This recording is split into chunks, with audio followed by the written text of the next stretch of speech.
الحمد للہ رب العالمین والصلاة والسلام علی نبینا محمد وعلی آلہ وصحبہ اجمعین اما بعد۔ آج ہم ہیں زاد المعاد کے ساتھ، زاد المعاد فی ہدی خیر العباد، جس کے مؤلف ہیں امام ابن القیم، اور یہ فوت ہوئے ہیں 751 ہجری میں 751، اور ان کے حالات زندگی پہ گفتگو ہو چکی ہے۔ آج گفتگو ہوگی اس کتاب کے تعلق سے۔ سب سے پہلے کہ ہمیں کیسے پتہ چلا کہ یہ کتاب امام ابن القیم رحمہ اللہ کی ہے؟ اس کے کئی دلائل ہیں، کئی شواہد ہیں۔ ان میں سے ایک یہ ہے کہ اس کتاب میں امام ابن القیم رحمہ اللہ نے اپنی دیگر کئی کتب کا تذکرہ کیا ہے، یعنی کہ وہ کہتے ہیں کہ یہ چیز میں نے اپنی فلاں کتاب میں ذکر کی ہے، یہ چیز آپ کو میری فلاں کتاب میں مل جائے گی۔ مثال کے طور پہ وہ تذکرہ کرتے ہیں اس میں تہذیب السنن کا۔ تہذیب السنن کیا ہے؟ سنن ابی داود کا اختصار کیا امام کس نے؟ المنذری نے، اور پھر امام ابن القیم رحمہ اللہ نے اس اختصار کی شرح کی ہے۔ دوسرے نمبر پہ انہوں نے تذکرہ کیا ہے اس کتاب میں اپنی کتاب جلاء الافہام کا۔ کس کا؟ جلاء الافہام۔ اور یاد رہے کہ جلاء الافہام کتاب کا نام جلاء ہے، یعنی کہ جیم کے کسرہ کے ساتھ۔ بسا اوقات مشائخ کے منہ سے نکلتا ہے جلاء الافہام، شاید کبھی میرے منہ سے بھی نکل جائے، لیکن صحیح تلفظ کیا ہے، راجع کیا ہے؟ جلاء الافہام۔ یعنی کہ وہ چیز جس سے ہمارے ذہنوں کو جلا ملے، روشنی ملے اور قوت ملے۔ جبکہ جلا کا معنی ہوگا وہ چیز جو ہمارے ذہنوں کو لے جائے۔ تیسرے نمبر پہ اس کتاب میں امام صاحب نے تذکرہ کیا اپنی کتاب مفتاح دار السعادہ کا، تو یہ دلیل ہے کہ کتاب واقعی انہی کی ہے۔ دوسرے نمبر پہ انہوں نے اس کتاب میں اپنی عادت کے مطابق اپنے شیخ الاسلام ابن تیمیہ رحمہ اللہ کے اقوال بار بار ذکر کیے ہیں۔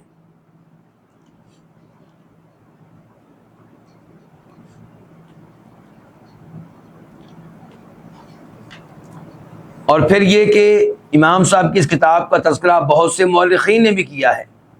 بہت سے مورخین اس کتاب کی نسبت امام صاحب کی طرف کرتے ہیں۔ مثال کے طور پہ الصفدی، آپ کے شاگرد ابن رجب، حافظ ابن حجر در الکامنہ میں، وغیرہ وغیرہ۔ اب ہم نے دیکھنا یہ ہے کہ یہ کتاب امام صاحب نے کب لکھی ہے؟ سوال واضح ہے جی؟ یہ کتاب انہوں نے کب لکھی ہے؟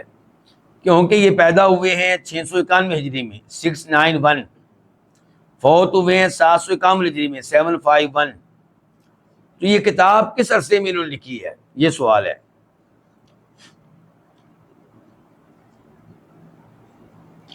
تو جیسا کہ پہلے میں بتا چکا ہوں کہ امام صاحب نے اپنی اس کتاب میں دیگر کئی کتب کا تذکرہ کیا ہے۔ اب دیگر کتب کب لکھی گئیں یہ ہم نے دیکھنا ہے۔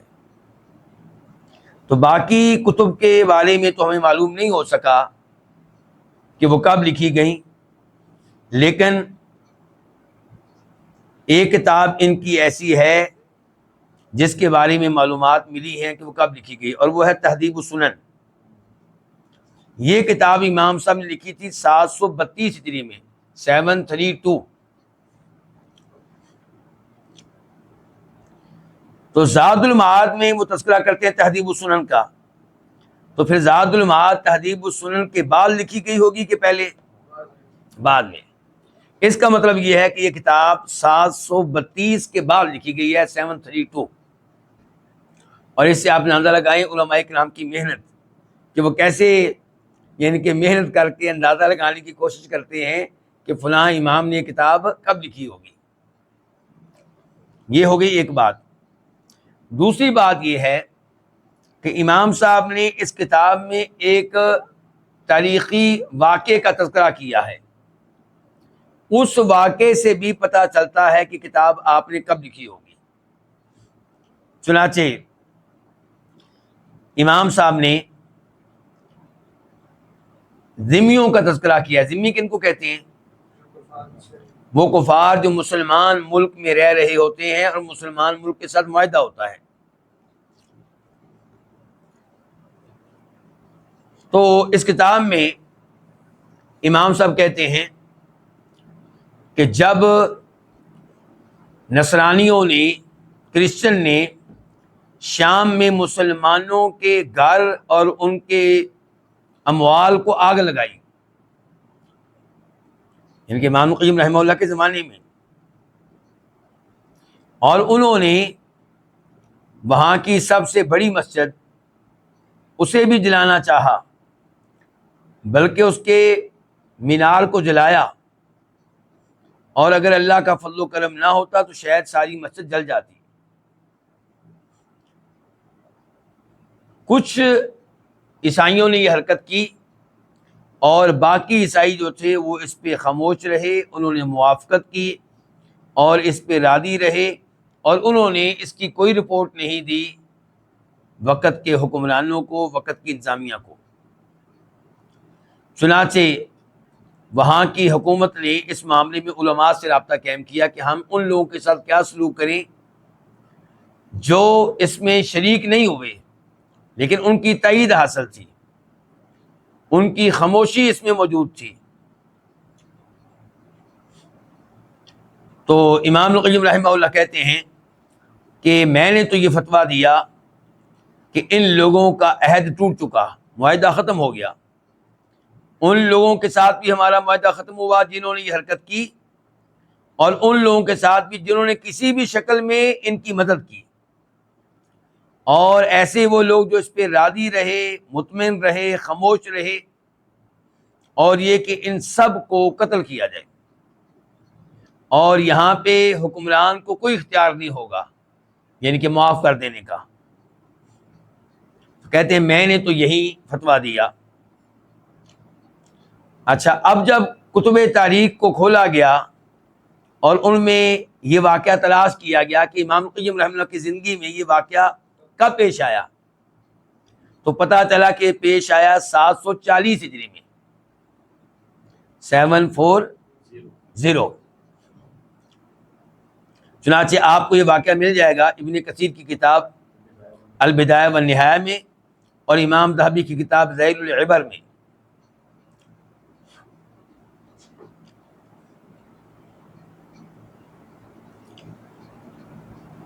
تیسری طرف کہ امام صاحب اس کتاب کے مقدمے میں لکھتے ہیں کہ انہوں نے یہ کتاب لکھی ہے سفر کی حالت میں، لیکن یہ نہیں بتایا کہ سفر کس ملک کا تھا۔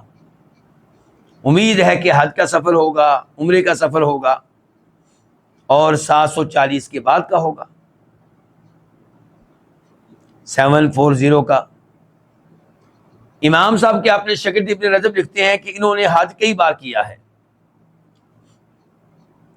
اب ہم کیا سمجھیں کہ کیا امام صاحب نے یہ کتاب زاد المعاد اس واقعے کے بعد لکھی ہے 740 کے بعد 740، یا امام صاحب کتاب پہلے لکھ چکے تھے لیکن اس واقعے کو بھی بعد میں داخل کر دیا اس میں؟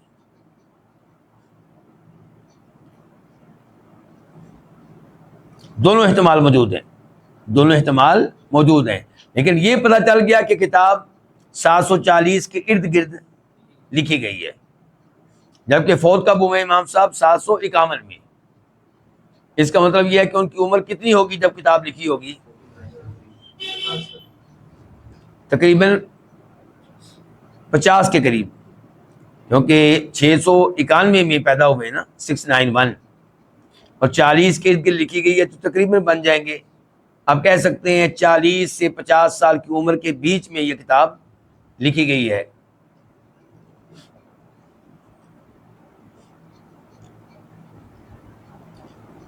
اس موضوع پہ چوتھی بات یہ ہے کہ کتاب کے اوپر غور کیا جائے تو یوں لگتا ہے کہ امام صاحب نے اس کتاب کو مختلف اوقات میں لکھا ہے، اگرچہ آغاز کیا تھا اس وقت جب وہ سفر میں تھے، لیکن کتاب کا زیادہ تر حصہ انہوں نے تب لکھا ہے جب وہ کسی جگہ ٹھہر چکے تھے اور ان کے پاس کتب موجود تھیں۔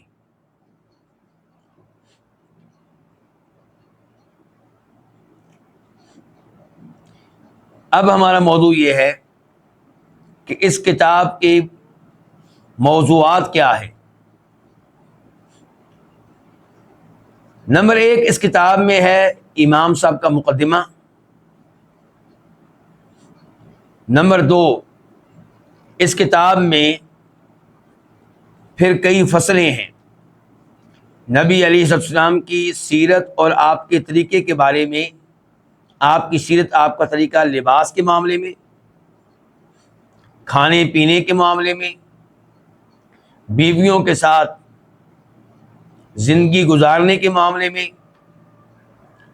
سونے اور اٹھنے کے معاملے میں، بیٹھنے اور کسی چیز پہ سوار ہونے کے معاملے میں، نیز چلنے کے معاملے میں، پھر آپ کی سیرت اور آپ کا طریقہ کچھ چیز خریدنے اور بیچنے کے معاملے میں، اور دیگر معاملات پہ، ایسے قضائے حاجت، گفتگو کرنا، خاموش رہنا، خطبہ دینا، ان موضوعات پہ، ان امور پہ آپ کا طریقہ کیا تھا، آپ کی سیرت کیا تھی، یہ اس بارے میں کئی فصلیں ہیں۔ تیسرے نمبر پہ مختلف عبادات کے معاملے میں آپ کی سیرت۔ چوتھے نمبر پہ جہاد، جنگیں، لشکر، مختلف بادشاہوں کو لیٹر لکھنے کے معاملے میں آپ کی سیرت، آپ کا طریقہ۔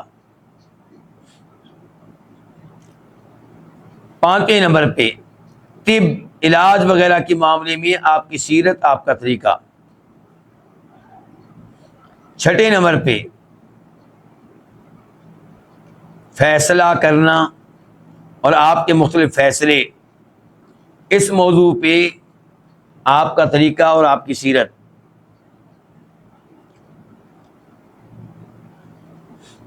یہاں پہ ایک سوال ہے کہ کیا یہ کتاب ویسے ہی ہے جیسے امام صاحب نے سوچا تھا جب کتاب کا انہوں نے آغاز کیا تھا، یا اس میں کوئی تبدیلی ہے؟ تو آئیے اس پہ غور کرتے ہیں۔ امام صاحب نے اپنے مقدمے کا اختتام ان الفاظ کے ساتھ کیا ہے، کہتے ہیں وَهَذِهِ كَلِمَاتٌ يَسِيرَةٌ، یہ چند الفاظ ہیں، لا يستغنی عن معرفتها من له ادنى ہمت الى معرفت نبیہ وسیرتہ وہدیہ۔ یہ چند الفاظ اس قسم کے ہیں کہ ان کی معرفت سے کوئی بھی ایسا شخص مستغنی نہیں ہو سکتا، بے نیاز نہیں ہو سکتا، جسے نبی علیہ السلام کی معرفت اور آپ کی سیرت کو جاننے کی کوئی ہمت ہے، کوئی شوق ہے، ہلکا سا بھی اگر شوق ہے تو ایسا آدمی جو ہے ان کلمات سے مستغنی نہیں ہو سکتا۔ یہ کلمات لکھے ہیں ایک تھکے ہوئے دل نے، اپنے بارے میں کہہ رہے ہیں یہ کلمات کس نے لکھے ہیں؟ ایک تھکے ہوئے دل نے، تھکے ہوئے دل نے کلمات لکھے ہیں، اپنے کمزوریوں کے باوجود، اپنے عیوب کے باوجود، اور کئی طرح کی ٹینشنوں اور پریشانیوں کے باوجود۔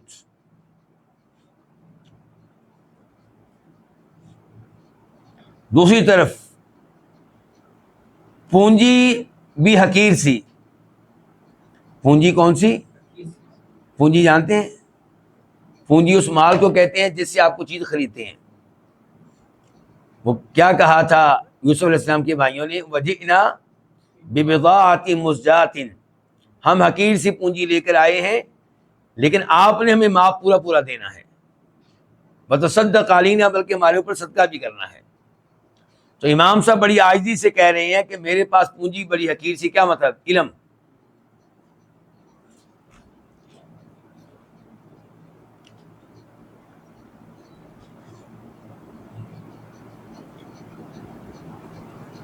اور یہ پونجی اس قسم کی ہے کہ اس کی وجہ سے کوئی مقابلہ کرنے والی مقابلہ نہیں کریں گے.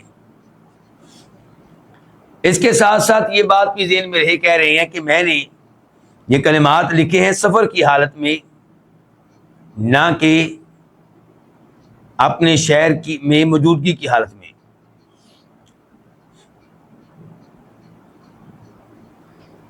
دل جو ہے وہ منتشر ہے. دل کیا ہے؟ منتشر ہے، اور کئی جوانب میں منتشر ہے. دلی توجہ کئی سائڈ پہ لگی ہوئی ہے، اور کتابیں بھی موجود نہیں ہیں. اور ایسا شخص جو علم کا دروازہ کھول دے، اس سے مذاکرہ کروں، اس کے ساتھ گفتگو کروں، ایسے شخص بھی موجود نہیں ہیں. تو یہ انہوں نے اپنے مقدمے کے اختتام پہ الفاظ ادا کیے. کس نے؟ امام صاحب نے. تو یہ جو انہوں نے کہا کلمات یسیرہ، یہ چند الفاظ ہیں. یہ کیا ہیں؟ چند الفاظ ہیں. اس سے پتہ چلتا ہے کہ امام صاحب جب مقدمہ لکھ رہے تھے تو وہ سیرت کے موضوع پہ ایک مختصر کتاب لکھنا چاہ رہے تھے، اور خصوصاً اس لیے کہ وہ سفر کی حالت میں تھے اور کتابوں سے دور تھے.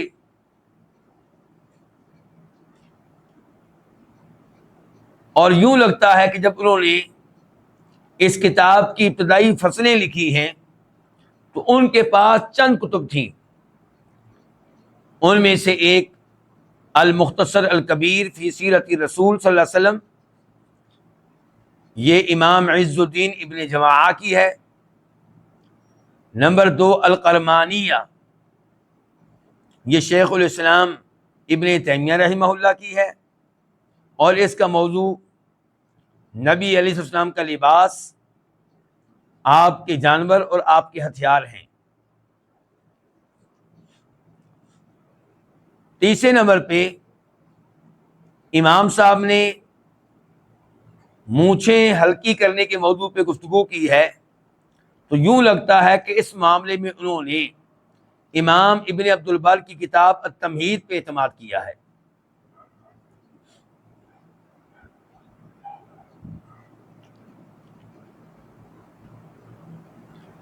چوتھے نمبر پہ نبی علیہ السلام کے ختنے کے موضوع پہ انہوں نے امام ابن عبد البر کی کتاب التمہید سے فائدہ اٹھایا ہے.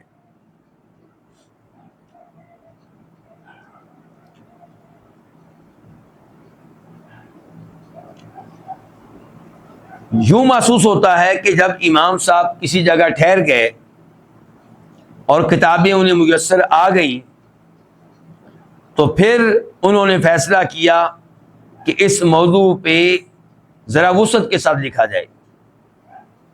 چنانچہ وہ مختلف مسائل میں علماء کرام کے اقوال ذکر کرتے ہیں، ادلہ کا، مختلف دلائل کا مناقشہ کرتے ہیں، احادیث و آثار پہ گفتگو کرتے ہیں. تو اس کے بعد کتاب کی صورتحال تبدیل ہو گئی. پہلے ان کی نیت تھی کہ کتاب مختصر ہو، پھر یہ کتاب اتنی لمبی ہوئی کہ یہ 4 جلدوں تک جا پہنچی، جیسا کہ ان کے زمانے کے مورخین نے لکھا ہے. ایک طرف ان کو امید یہ تھی کہ وہ اس کتاب میں آپ علیہ السلام کی وہ سیرت لکھیں گے جو اچھی طرح دلائل کی روشنی میں ثابت ہے، اور یہ کہ فقہا کے اقوال سے اعراض کریں گے، اقوال کا مناقشہ کرنا، ان کے اوپر تنقید کرنا، اس میں وہ داخل نہیں ہوں گے۔ لیکن پھر ہم دیکھتے ہیں کہ اس کتاب کے کئی ابواب اس قسم کے ہو گئے کہ یوں لگتا ہے کہ جیسے وہ کسی فقہ کی کتاب کا حصہ ہوں۔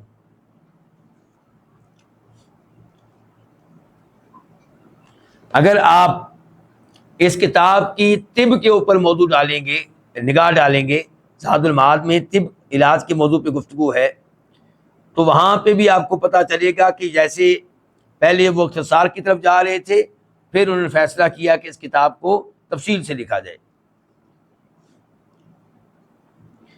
امام ابن رجب نے امام القیم رحمہ اللہ کی حالات زندگی پہ گفتگو کرتے ہوئے ان کی ایک اور کتاب کا بھی تذکرہ کیا ہے، اس کا نام ہے زاد المسافرین الی منازل السعداء فی ہدی خاتم الانبیاء۔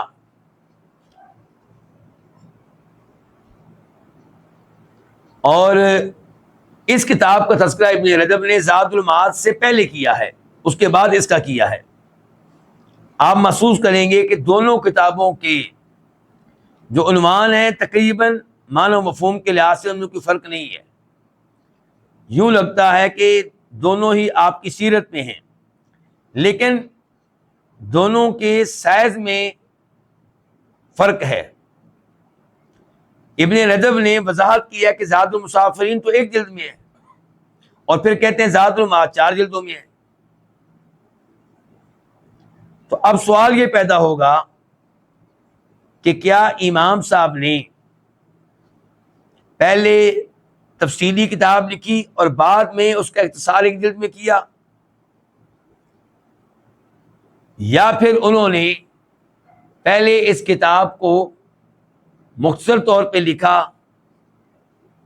اور پھر اس میں اضافہ کرتے چلے گئے؟ تو یہ دوسری بات زیادہ مضبوط لگتی ہے۔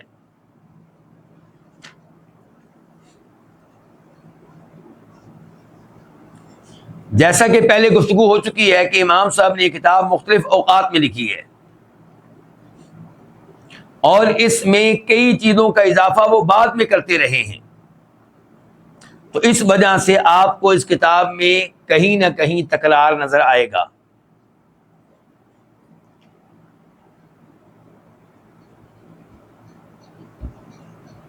تکرار کی مثالیں کتاب پڑھتے ہوئے انشاءاللہ وہاں پہ دی جائیں گی، اور ایسی کچھ موضوعات پہ آپ کو یہ بھی لگے گا کہ ایک جگہ انہوں نے ایک موضوع پہ لکھا اور دوسری جگہ پھر لکھا، اور دونوں میں کچھ فرق ہے۔ تو اب ہم تفصیلی طور پہ آتے ہیں کہ اس کتاب کے موضوعات کیا ہیں اور ترتیب کیا ہے، اب تفصیل کے ساتھ۔ پہلے نمبر پہ ہے کتاب کا مقدمہ، مقدمۃ الکتاب۔ اس میں امام صاحب نے وعدے کیا ہے کہ لوگ نبی علیہ السلام کی معرفت کے محتاج ہیں، اور ان کو ضرورت ہے اس بات کی کہ وہ جانیں اس دین کو جس کو آپ لے کر آئے، اور یہ کہ وہ آپ کی تصدیق کریں ان اخبار میں جو آپ نے دی، آپ کی بات مانیں ان احکام میں جو آپ نے دیے، اور یہ کہ دنیا آخرت کی سعادت کا دار و مدار آپ کی اتباع پہ ہے۔ کون طیب ہے، کون خبیث ہے، کون اچھا ہے، کون برا ہے، اس کا پتہ آپ کی جانب سے چلے گا۔ آپ کی اتباع، جو اتباع کرنے والا ہے وہ طیب ہے، جو آپ سے اراض کرنے والا ہے وہ خبیث ہے۔ تو ہر مسلمان پہ واجب ہے کہ وہ نبی علیہ الصلوۃ والسلام کی سیرت میں سے اتنا کچھ جان لے جس سے وہ آپ کے اتباع، آپ کے پیروکاروں کی فہرست میں داخل ہو جائے، آپ کی جماعت اور آپ کے گروہ میں داخل ہو جائے۔ تو یہ ہے مقدمۃ الکتاب کا خلاصہ۔ پھر آپ کی سیرت اور لباس وغیرہ کے معاملے میں آپ کا طریقہ کار، اس موضوع پہ کئی فصلیں ہیں۔ امام صاحب نے ان کا آغاز کیا ہے اس فصل سے جو آپ کے نسب کے بارے میں ہے، آپ کا نسب نامہ صلی اللہ علیہ وسلم۔ امام صاحب نے جب آپ کے نسب میں ذکر کیا کہ عدنان اسماعیل علیہ السلام کی اولاد میں سے ہیں اور آپ کے نسب میں وہ آتے ہیں، کس کے نسب میں؟ اللہ کے نبی کے نسب میں۔ تو یہاں سے پھر امام صاحب نے گفتگو شروع کر دی اس موضوع پہ کہ ابراہیم علیہ السلام کی اولاد میں سے جو ذبیح ہیں، جن کو ذبح کرنے کا حکم ملا تھا، وہ کون ہے؟ اسماعیل علیہ السلام ہے، اسحاق نہیں ہے۔ یہودیوں کے اوپر گویا کہ انکار کیا۔ ہمارے کئی علماء کرام کا بھی یہ موقف رہا ہے، تو امام صاحب نے ان کے موقف کو غلط قرار دیا، بتایا کہ صحیح بات کہ ذبیح کون ہے؟ اسماعیل علیہ السلام۔ اسحاق علیہ السلام ذبیح نہیں ہے۔ اسحاق علیہ السلام کی تو خوشخبری ملی ہے اسماعیل علیہ السلام کو ذبح کرنے کی کوشش کے بعد۔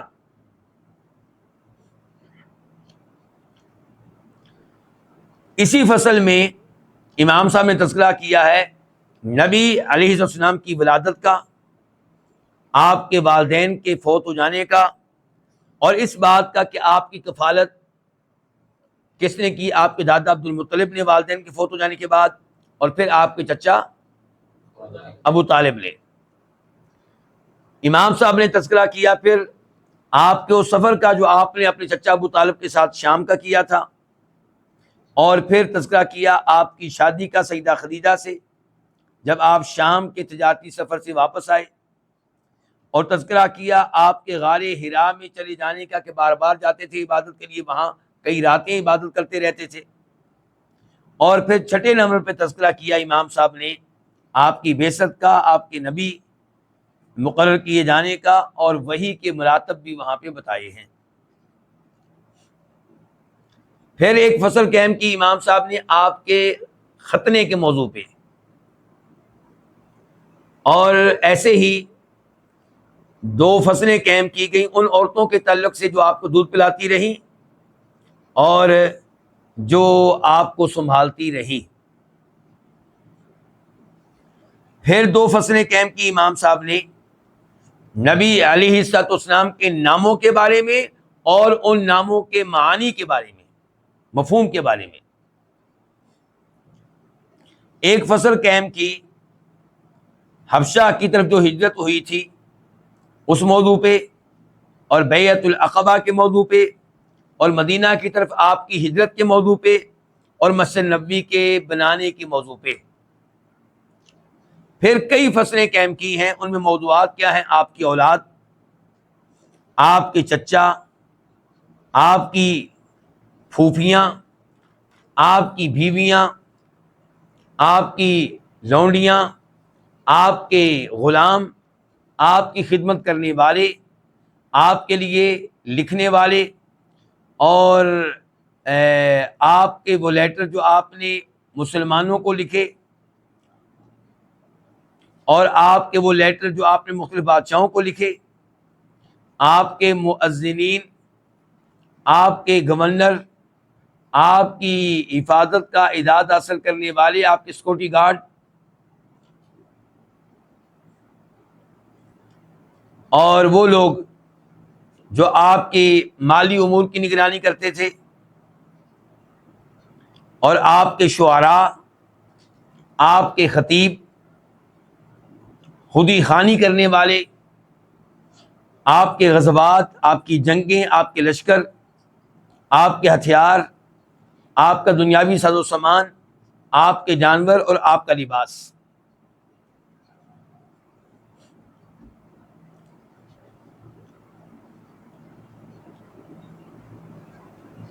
اب آتے ہیں اس کتاب میں موجود قسم العبادات کی طرف، کیونکہ عبادات کے موضوع پہ بھی گفتگو کی ہے امام ابن القیم رحمہ اللہ نے۔ چنانچہ وہ ابواب جن کے اوپر گفتگو کی امام صاحب نے وہ ہیں طہارت، غسل، وضو وغیرہ، نماز، صدقہ خیرات اور زکوٰۃ، روزے، حج اور عمرہ، اور آخر میں جا کے تذکرہ کیا ہے اذکار اور ذکر کے بارے میں آپ کی سیرت کا۔ اب آتے ہیں ان کی تفصیلات کی طرف۔ کون سی؟ یہ طہارت، نماز، صدقہ وغیرہ۔ تو طہارت کے باب میں امام صاحب نے ذکر کیا ہے آپ کا طریقہ وضو کے موضوع پہ، اور موضوع پہ مسح کرنے کے معاملے میں، اور تیمم کے معاملے میں۔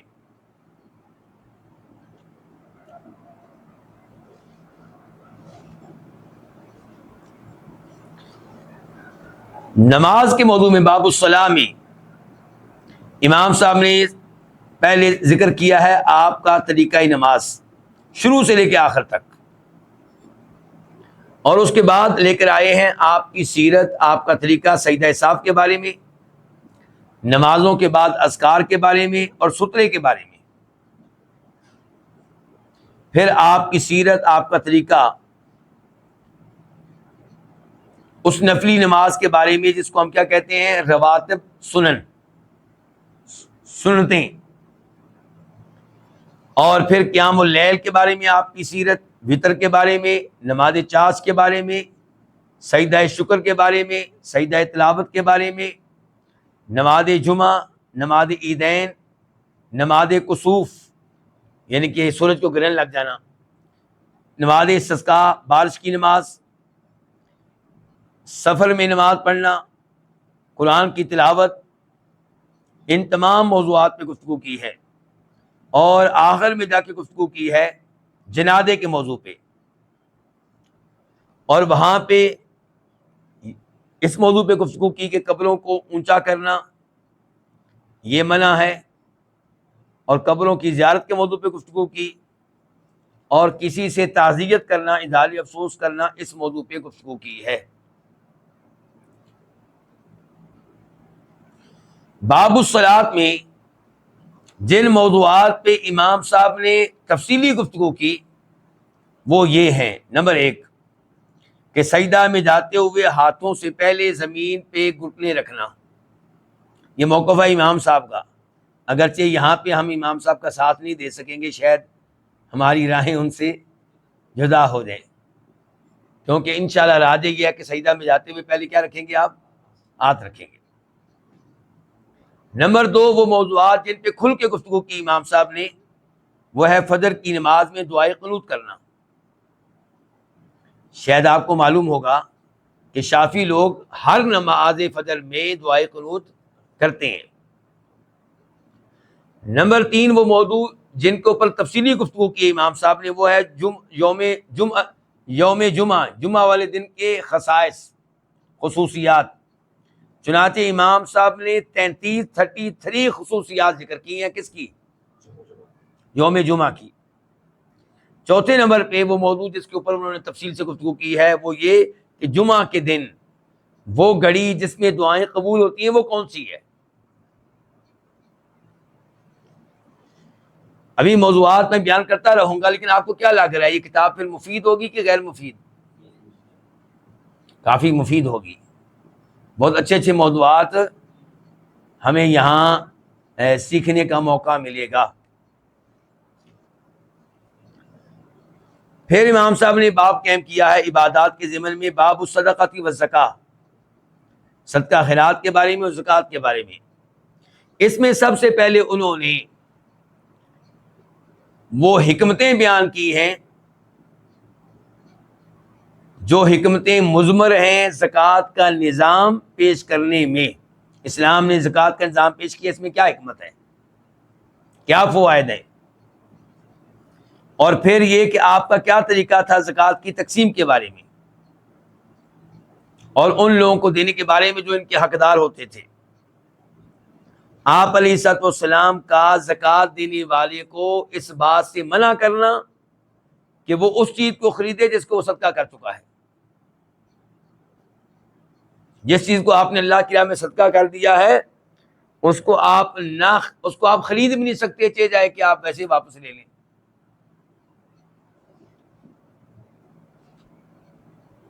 امام صاحب نے شہد کی زکوٰۃ کے موضوع پہ گفتگو کی اور اس پہ باقاعدہ فصل قائم کی. پھر زکوٰۃ فطر کے موضوع پہ گفتگو کی. زکوٰۃ فطر سمجھتے ہیں؟ فطرانہ. پھر نفلی صدقہ خیرات کے موضوع پہ گفتگو کی.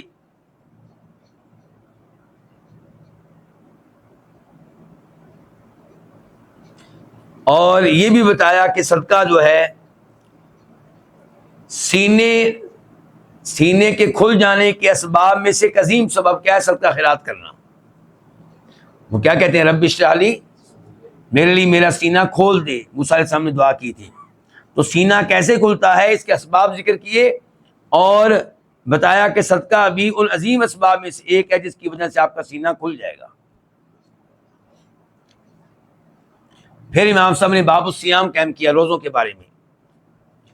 اس میں سب سے پہلے روزے کی فرضیت کی تاریخ ذکر کی. پھر ماہ رمضان کے بارے میں آپ کی سیرت،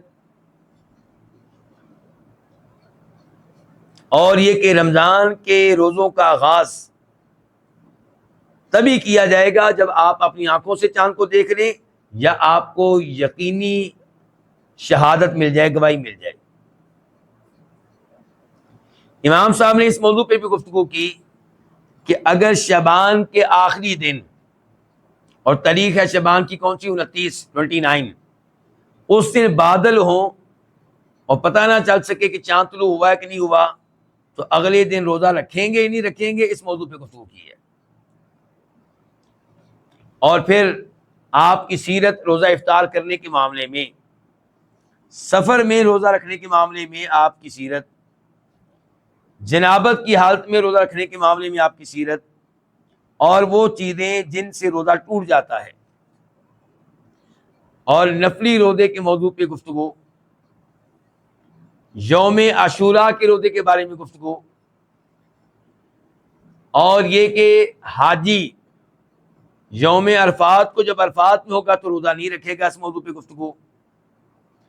صرف ہفتے کے دن کا روزہ رکھنا یا اتوار کا روزہ رکھنا، اس میں آپ کی سیرت. جمعہ کے دن کا خاص طور پہ روزہ رکھنا کہ جمعے کا دن ہے اس لیے، اس موضوع پہ گفتگو. اور پھر اعتکاف کے موضوع پہ گفتگو.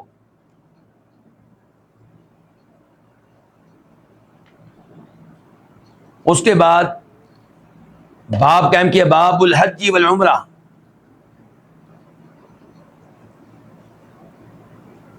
یہ اس کتاب کا ایک لمبا باب ہے. اس میں امام صاحب نے تذکرہ کیا ہے نبی علیہ الصلوۃ والسلام کے عمرے، ان کی تعداد کیا تھی. پھر آپ کی سیرت، حج کے موقع پہ آپ کا طریقہ، آپ کی سیرت مدینہ سے نکلنے سے لے کر مدینہ سے واپسی تک. اور یہ آپ کا طریقہ حج بیان کرتے ہوئے امام صاحب نے بہت سے احکام پہ، حج کے احکام پہ گفتگو کی ہے. چنانچہ ان لوگوں کا وہم بیان کیا ہے جنہوں کو آپ کے عمرے کا تذکرہ کرتے ہوئے غلطیاں لگیں، یا حج کے طریقہ میں جن کو غلطیاں لگیں.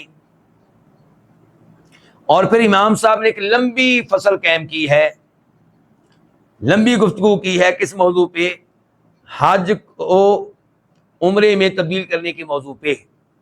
یعنی جب آپ حج کے لیے جائیں اور نیت آپ نے میقات سے کی اور صرف حج کی یا عمرے کی، اور بعد میں مکہ سے حج کا احرام باندھوں گا جب ذی الحجہ کی 8 تاریخ ہوگی، 7 تاریخ ہوگی.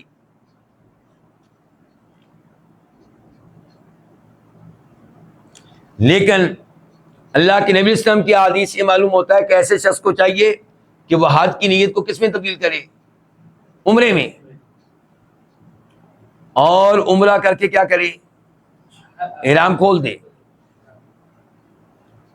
یعنی کہ گویا کہ یہ گفتگو امام صاحب کی اس آدمی کے ساتھ ہے جس نے میقات سے صرف حج کی نیت کی ہے، یا معذرت کے ساتھ حج اور عمرے کی ایک ساتھ نیت کی ہے، جس کو حج قران کہتے ہیں.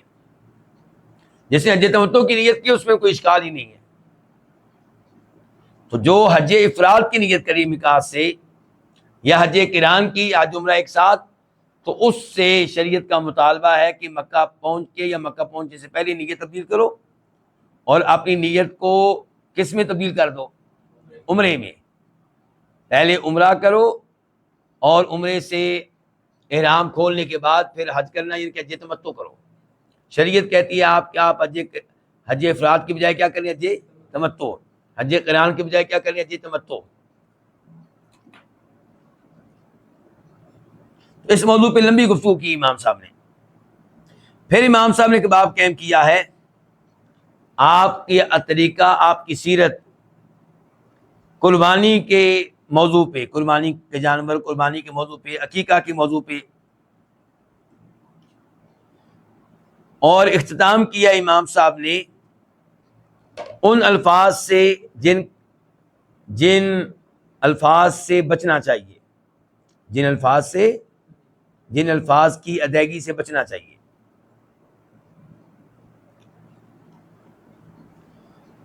پھر امام صاحب لے کر آئے ہیں نبی اسلام کا طریقہ اذکار کے بارے میں. اس میں آپ کے مختلف اذکار جمع کر دیے ہیں جو آپ کیا کرتے تھے مختلف مواقع پہ. اس کے ساتھ ہی اس کتاب کی وہ قسم اپنے اختتام کو پہنچی جس کا تعلق کس سے ہے؟ عبادات سے. پھر اس کتاب میں ایک قسم ہے مغازی کی، آپ کی جنگیں، آپ کا جہاد وغیرہ. اس میں امام صاحب نے اسلام میں جہاد کا مقام و مرتبہ کیا، اس موضوع پہ گفتگو کی اور بتایا کہ اس کی کئی اقسام ہیں. جہاد دلیل کے ساتھ بھی ہوتا ہے، تلوار کے ساتھ بھی ہوتا ہے، اور یہ کہ آپ دشمن سے نہیں لڑ سکیں گے جب تک کہ آپ لڑنے والے نہ بن جائیں. کس سے؟ اپنے نفس سے، اپنی خواہشات سے، شیطان سے، شیطان کے وسوسوں سے. پہلے ان سے لڑیں پھر آپ کسی کافر سے لڑ سکیں گے.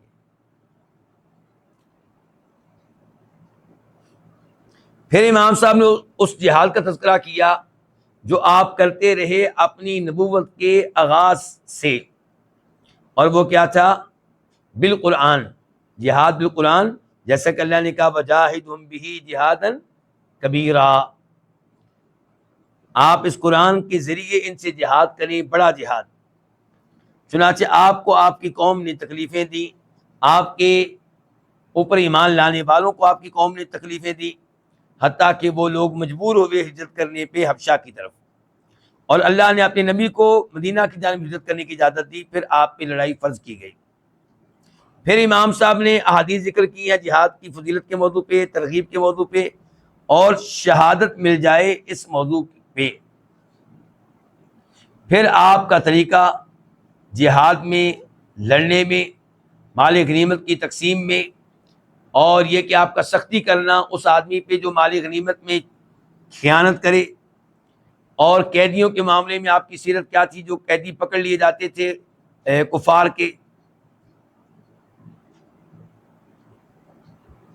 پھر امام صاحب نے ایک فصل قائم کی صلح کے موضوع پہ، کافروں کو امن و امان دینے کے موضوع پہ، اور کافروں کے جو قاصد آئے ہوں ان کے ساتھ کیا سلوک کرنا ہے اس موضوع پہ.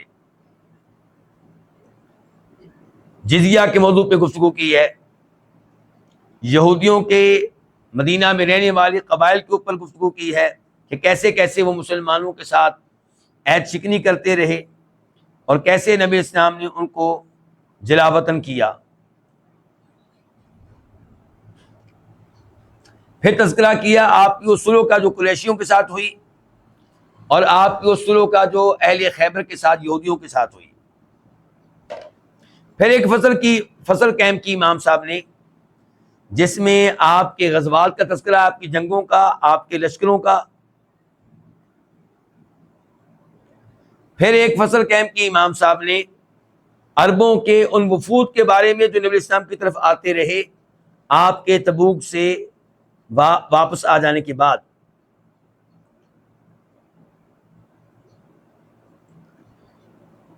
پھر امام صاحب نے تذکرہ کیا ان لیٹرز کا جو آپ نے مختلف بادشاہوں کو لکھے.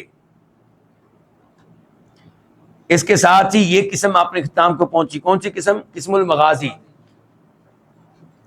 پھر امام صاحب تذکرہ کرتے ہیں قسم الطب کا، علاج وغیرہ کے موضوع پہ.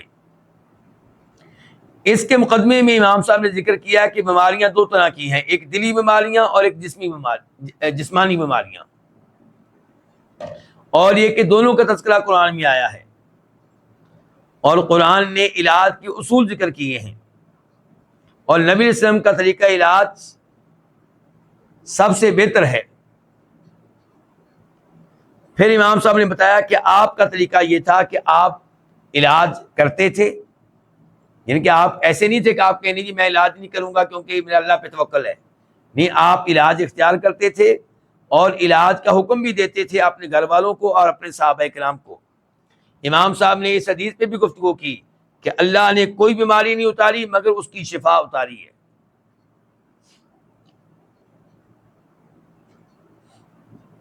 اور امام صاحب نے تذکرہ کیا کہ علاج کرانا یہ توکل کے منافی نہیں ہے. پھر امام صاحب نے بتایا کہ نبی علیہ السلام کا علاج، اگر آپ وہ حدیث پڑھیں جن میں آپ کے علاج کا تذکرہ ہے، امراض کا علاج، تو وہ 3 طرح کا آپ کا علاج ملے گا. نمبر 1 وہ میڈیسن جو طبی میڈیسن ہے، یعنی کہ حکیموں والا علاج. دوسرے نمبر پہ الہی میڈیسن، کیا مطلب؟ روحانی علاج. تیسرے نمبر پہ وہ علاج جو ان دونوں سے مرکب ہے. اس لیے مقدمے کے بعد جو فصلیں آئی ہیں تو ان کی 3 اقسام بنیں گی. نمبر 1 علاج قدرتی جڑی بوٹیوں کے ساتھ، قدرتی چیزوں کے ساتھ. نمبر 2 علاج روحانی دعاؤں کے ساتھ. اور ایسے ہی وہ علاج جس میں قدرتی میڈیسن بھی ہوگی اور روحانی دعائیں وغیرہ بھی ہوں گی. پھر ایک قسم ہے اس کتاب کی قسم الاقضیۃ والاحکام، قضاء، فیصلے وغیرہ اس موضوع پہ. اس میں امام صاحب نے آپ کی سیرت ذکر کی ہے مختلف فیصلوں کے لحاظ سے، اور یہ کہ آپ کا طریقہ کار کیا تھا لوگوں کے درمیان فیصلہ کرنے میں. اور اسی میں امام صاحب نے مختلف حدود کا تذکرہ کیا ہے، زنا، چوری، لواطت، جادوگر کو قتل کرنا، جاسوس کو قتل کرنا وغیرہ، ان موضوعات پہ گفتگو کی ہے. اور ایسے ہی فتح مل جائے تو کیا احکام ہیں، مال غنیمت وغیرہ کے کیا احکام ہیں، جہاد کے دیگر امور مسائل، ان موضوعات پہ گفتگو کی ہے. پھر امام صاحب نے گفتگو کی ہے نکاح کے احکام پہ، اور تفصیل کے ساتھ تذکرہ کیا ان عورتوں کا جن سے نکاح کرنا جائز نہیں ہے. پھر ان مسائل کا تذکرہ کیا ہے جن کا تعلق یعنی کہ میاں بیوی کی زندگی سے ہے، اور تذکرہ کیا ہے ایک سے زیادہ شادیاں کرنے کا، اور یہ کہ عورتوں کے درمیان پھر تقسیم کیسے ہوں گی راتیں وغیرہ. پھر امام صاحب نے خلا اور طلاق کے احکام بیان کیے ہیں، اور تفصیل کے ساتھ گفتگو کی ہے بدعتی طلاق کے موضوع پہ، وہ طلاق جو بدعت ہے، اور تفصیل سے گفتگو کی ہے اس موضوع پہ کہ ایک لفظ کے ساتھ 3 طلاقیں دینا، کہ تجھے 3 طلاقیں. پھر امام صاحب نے ان مسائل کا تذکرہ کیا جن کا تعلق جدائی سے ہے، زہار، ایلا اور لعان وغیرہ. پھر ہے 6ٹھی جلد. ہم نے کہا تھا ظالمات کی کتنی جلدیں ہیں، تو وہ پرانے زمانے میں تھیں، اور اب ہم موجودہ زمانے کی بات کر رہے ہیں. 6ٹھی جلد جو ہے اس میں امام صاحب نے تذکرہ کیا ہے آپ علیہ السلام کا حکم اس بارے میں کہ بچے کی پرورش کے اوپر زیادہ حق کس کا ہے. میاں بیوی میں جب طلاق ہو جائے تو بچے کے اوپر کس کا حق زیادہ ہے؟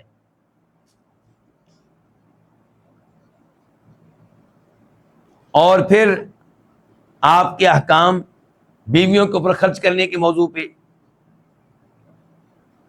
اور تفصیل کے ساتھ یہاں پہ گفتگو کی امام صاحب نے کہ وہ عورت جس کو 3 طلاقوں میں سے آخری طلاق بھی ہو جائے اس کو عدت کے ایام میں اس کے خاوند کی طرف سے کوئی خرچہ نہیں ملے گا، کوئی رعایت نہیں ملے گی.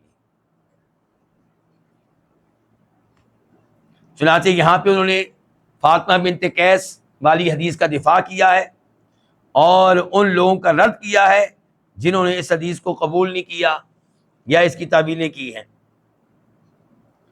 پھر امام صاحب نے ایک فصل قائم کی ہے، واضح کیا ہے کہ رشتہ داروں کا خرچہ آپ کے ذمہ واجب ہے.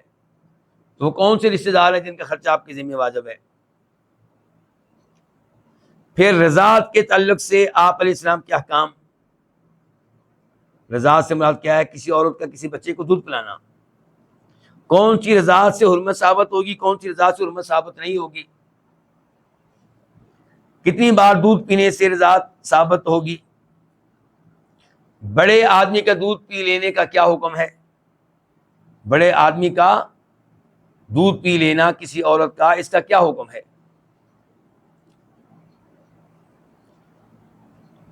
عدت کے احکام، ان موضوعات پہ گفتگو کی. والمطلقات یتربصن بانفسهن ثلاثة قروء، یہاں قروء سے مراد حیض ہیں کہ طہر ہیں. اس موضوع پہ گفتگو کی، دلائل ذکر کیے، مناقشہ کیا اور راجع قرار دیا اس بات کو کہ قروء سے مراد یہاں پہ کیا حیض ہیں. اور پھر اس باب میں کئی فصلیں ہیں. مثال کے طور پہ لونڈی کی عدت کیا ہوگی، وہ عورت جو مایوس ہو چکی اسے حیض کا خون نہیں آتا اس کی عدت کیا ہوگی، فوتگی کی عدت، طلاق کی عدت، خلا کی عدت.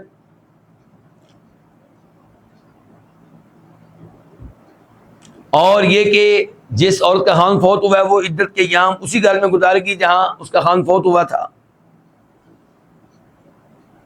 عدت والی عورت کا سوگ کرنا اور وہ امور جن سے عدت میں موجود عورت جو ہے وہ اجتناب کرے گی. اور پھر کتاب کے آخری ابواب میں سے ہے آپ کے احکام بیع کے بارے میں، کون سی بیع حرام ہے اور کون سی حرام نہیں ہے. مثال کے طور پہ مردار کی بیع، خنزیر کی بیع، بتوں کی بیع. پھر آپ کا حکم کتے کی قیمت کے بارے میں، بلی بیچنے کی قیمت کے بارے میں، بدکاری پہ جو پیسے لیے جاتے ہیں ان کا حکم، کاہن کو جو مٹھائی ملتی ہے، غیبی دعویٰ کرنے والا اس کی مٹھائی کا حکم، جو سنگی لگائے اس کے اوپر اجرت لے اس کا حکم.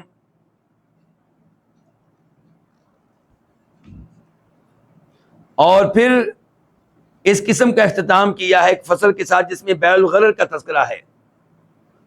کون کون سی بیع کی صورتیں ہیں جن میں غرر پایا جاتا ہے، رزق پایا جاتا ہے. مثال کے طور پہ کسی کے ساتھ بیع کریں آپ کہ یہ جو آپ کی گائے کھڑی ہے اس کے تھنوں میں جتنا دودھ ہے وہ میں آپ سے لے رہا ہوں 5,000 روپے میں، تو یہ بیع غرر ہے. معلوم نہیں کتنا دودھ نکلے گا، رزق ہے اس میں.